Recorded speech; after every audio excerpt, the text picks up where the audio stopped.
Well, a vast majority of pharmacists are spending, or at least pharmacists that answered our survey, are spending over an hour a day sorting out medicine shortages. Now, what that means is they're not doing other things in that time. So that's distracting them from other work, which either means that work isn't happening or that they're having to do that work at a different part of the day, which puts them under more stress and pressure. So either way, it's not good. Clearly, and I suspect of our members, they'll be doing that work at other times of the day, which means that they're under more pressure because, I don't think any of them would let any bit of patient care not happen. Firstly, the government need to sort out what it's doing about Brexit and make sure that medicine shortages are avoided at all costs. That's one part of it.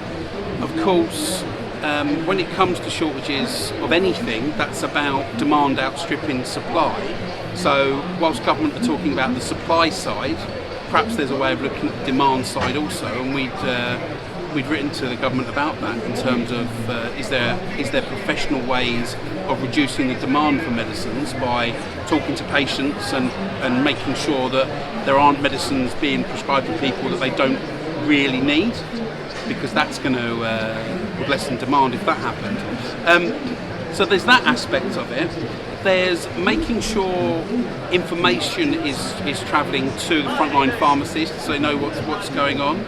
And then importantly for us, government in the first instance, but if government fail to do so, the employers of pharmacists need to make sure that they are not putting our members, pharmacists at the front line, in positions that they shouldn't be in, because you can understand, I think we all can, if it's your medicines or if it's a loved one's medicines which are in shortage and they're not receiving their prescription, then you're going to be frustrated, and that shouldn't be taken out on pharmacists, but they're going to be the people handing that message to those patients and their families. So the government should sort it out, but if they fail to do so, then individual employers have got a duty of care to their employees, i.e. our members, the pharmacists, to make sure that they're not in a place where abuse or any other aggression from patients or their families, who understandably will be frustrated, but that's not creating negative effects for pharmacists.